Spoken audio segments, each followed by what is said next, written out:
1952 চনত স্থাপিত হোৱা অসমীয়া মাধ্যমৰ একমাত্ৰ শিক্ষানুষ্ঠান ৰঙাপাৰা উচ্চতৰ মাধ্যমিক বিদ্যালয়ত অনুষ্ঠিত হ'ব প্ৰাক্তন শিক্ষাৰ্থী সন্মিলন। ইয়াকে লৈ বিদ্যালয়খনত চলিছে ব্যাপক প্ৰস্তুতি। অহা 28 এপ্ৰিলত দিনজোৰা কাৰ্যসূচীৰে প্ৰাক্তন শিক্ষাৰ্থী সন্মিলনখনি অনুষ্ঠিত হ'ব।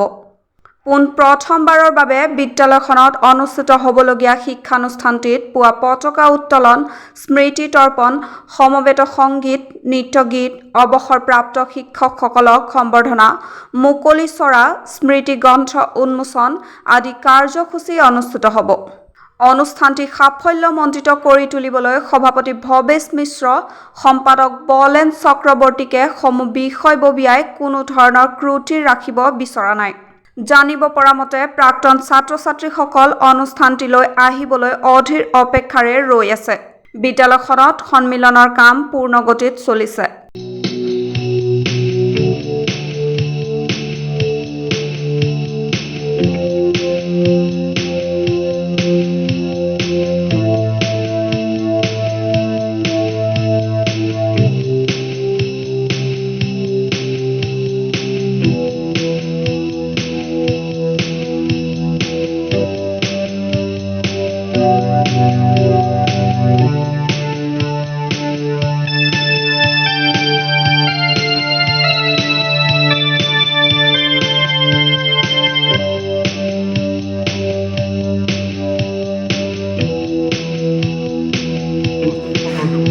চাওক, আমাৰ প্ৰাক্তন শিক্ষাৰ্থী সন্মিলন ৰঙাপাৰা উচ্চতৰ মাধ্যমিক বিদ্যালয়, আমি এইটো ধৰিছোঁ 1952 চনৰ পৰা 2022 চনলৈকে। আৰু এয়া প্ৰথমবাৰৰ কাৰণে ইয়াত এটা প্ৰাক্তন শিক্ষাৰ্থী সন্মিলন হ'ব। আৰু এয়া অহা ইংৰাজী 28 এপ্ৰিল তাৰিখে ৰাতিপুৱা 9 বজাৰ পৰা এই বিভিন্ন কাৰ্যসূচী অনুষ্ঠিত কৰা হ'ব সন্ধিয়া 5 বজালৈকে। তো সেই হিচাপে আমাৰ লগত ইতিমধ্যে প্ৰায় 606 গৰাকী সন্মানীয় প্ৰাক্তন শিক্ষাৰ্থী আমাৰ লগত পঞ্জীয়ন কৰিছে আৰু এতিয়াও পঞ্জীয়ন চলি আছে, 2জনকৈ পঞ্জীয়ন কৰি আছে। আৰু তেওঁলোকে 28 তাৰিখে ইয়াত উপস্থিত হ'বহি। আৰু আমি সেই অনুযায়ী দিনজোৰা কাৰ্যসূচী ৰাখিছোঁ। ৰাতিপুৱা তেওঁলোকৰ পঞ্জীয়ন পৰীক্ষণ কৰাৰ পিছত আমাৰ বিদ্যালয়ৰ ৰঙাপাৰা উচ্চতৰ মাধ্যমিক বিদ্যালয়ৰ পতাকা উত্তোলন কৰা হ'ব। পতাকা উত্তোলনৰ ঠিক আগমুহূৰ্তত আমি আমাৰ যিটো পুৰণা আগৰ যিটো প্ৰাৰ্থনা আছিলে, বিদ্যালয় স্থাপন হোৱা দিনৰ পৰা যিটো প্ৰাৰ্থনা চলি সেই প্ৰাৰ্থনাটো গোৱাৰ এটা ব্যৱস্থা কৰিছোঁ। তাৰপিছত আমাৰ যিসকল প্ৰাক্তন শিক্ষাৰ্থী ইতিমধ্যে আমাৰ মাজৰ পৰা আঁতৰি গৈছে, বা প্ৰাক্তন সন্মানীয় শিক্ষক যিসকলে শিক্ষকতা কৰিছিল তেওঁলোক আমাৰ মাজৰ পৰা আঁতৰি গৈছে, তেখেতসকলৰ প্ৰতি শ্ৰদ্ধাঞ্জলি এটা জ্ঞাপন কৰা হ'ব, স্মৃতি তৰ্পণ কৰা হ'ব। আমাৰ কিছুসংখ্যক আমি আমাৰ ওচৰৰ প্ৰাক্তন সন্মানীয় শিক্ষকক আমি নিমন্ত্ৰণ কৰিছোঁ, তেওঁলোকক এটা সম্বৰ্ধনা জ্ঞাপন কৰা হ'ব। আমাৰ বিদ্যালয়ৰ পতাকাখন সেইদিনাখন আমাৰ ৰঙাপাৰা উচ্চতৰ মাধ্যমিক বিদ্যালয়ৰ বৰ্তমানৰ অধ্যক্ষ সন্মানীয় মোহন গোস্বামী দেৱে উত্তোলন কৰিব। তাৰপিছত আমাৰ এই বিদ্যালয়ৰ ছাত্ৰ ছাত্ৰীসকলে বিভিন্ন ধৰণৰ সাংস্কৃতিক কাৰ্যসূচী পৰিৱেশন কৰিব। তাৰ লগত আমাৰ প্ৰাক্তন শিক্ষাৰ্থীসকল যিসকল আহি উপস্থিত হ'বহি, তেখেতসকলৰ মাজৰ পৰা গীত আদি পৰিৱেশন কৰিব, তাৰ কাৰণে ব্যৱস্থা কৰা হৈছে। তেওঁলোকে মুকলিভাৱে তেওঁলোকৰ শিক্ষান্তৰ বৰ্ষ হিচাপে তেওঁলোকে আহি ইয়াত সমবেত হ'ব, বা তেওঁলোকৰ মাজত মত বিনিময় কৰিব। আৰু পিছৰ পৰ্যায়ত তেওঁলোকৰ দুপৰীয়া আহাৰৰ ব্যৱস্থাৰ পিছত এটা অতি আকৰ্ষণীয় অনুষ্ঠান এটা ৰখা হৈছে, সেইটো হৈছে মুকলি চৰা। ইয়াত প্ৰাক্তন শিক্ষাৰ্থীসকলে তেওঁলোকৰ মতামত পৰিৱেশন কৰিব পাৰিব, সমূহীয়াভাৱে মনৰ ভাৱ প্ৰকাশ কৰিব পাৰিব। আৰু তেওঁলোকৰ যিটো আৱেগ, তেওঁলোকৰ যিটো স্কুলখনৰ লগত তেওঁলোকৰ যিটো সম্পৰ্ক, সেই ভাৱ প্ৰকাশ কৰিব পাৰিব। তেওঁলোকৰ অতীতৰ স্মৃতিও দুই এটা প্ৰকাশ কৰিব পাৰিব। গতিকে এই ধৰণৰ এটা কাৰ্যসূচী লোৱা হৈছে। আৰু আমি ভাবিছোঁ আমাৰ কাৰ্যসূচীটো খুব সুন্দৰভাৱে পাৰ হ'ব। আৰু এয়া আমি প্ৰথমবাৰৰ বাবে প্ৰাক্তন ছাত্ৰ ছাত্ৰীসকলৰ এটা সমাৱেশ ৰঙাপাৰা উচ্চতৰ মাধ্যমিক বিদ্যালয়ত কৰাৰ কাৰণে আয়োজন কৰা হৈছে।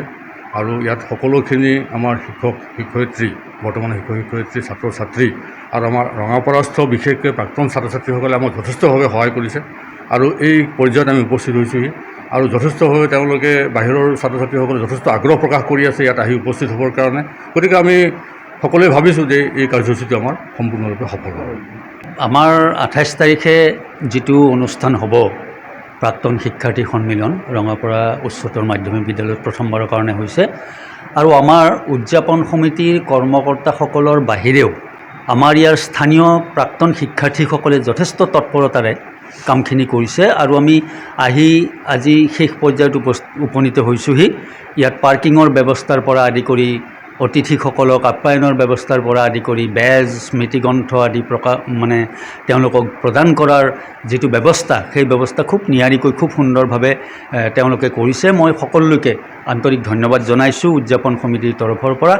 আৰু স্মৰণযোগ্য কথা যে ইয়াত আমাৰ এই অনুষ্ঠানত এখন স্মৃতিগ্ৰন্থ প্ৰকাশ পাব আৰু স্মৃতিগ্ৰন্থত যথেষ্টখিনি প্ৰাক্তন ছাত্ৰ ছাত্ৰীয়ে তেওঁলোকৰ মনৰ কথা তাত লিখিছে, লিপিবদ্ধ কৰিছে আৰু আমি আশা ৰাখিছোঁ যে স্মৃতিগ্ৰন্থখনে অন্ততঃ এই অঞ্চলটোৰ এই সন্মিলনখনৰ এটা সুদূৰ প্ৰসাৰী ইয়াৰ যিটো স্মৃতি, সেই স্মৃতিটো সদায় ৰোমন্থন কৰি থাকিব।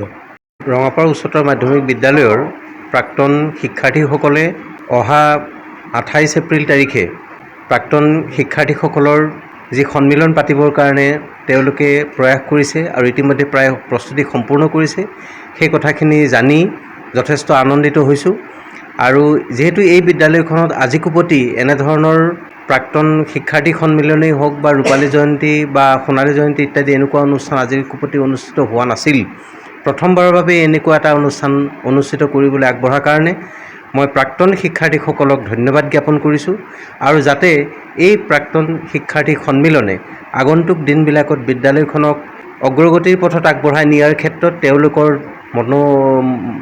তেওঁলোকৰ অনুভৱ ব্যক্ত কৰে আৰু বিদ্যালয়খনক আগবঢ়াই নিয়াৰ বাবে তেওঁলোকে পদক্ষেপ লয় আৰু পৰৱৰ্তী দিনত যাতে নতুন প্ৰজন্মৰ বাবে এই প্ৰাক্তন শিক্ষাৰ্থী সন্মিলন এক আদৰ্শ হিচাপে থাকি যায়, এইটো আশা কৰি মই এই সন্মিলনৰ এটা সুপৰিসমাপ্তি কামনা কৰিছোঁ। ধন্যবাদ। News desk, news live Assam.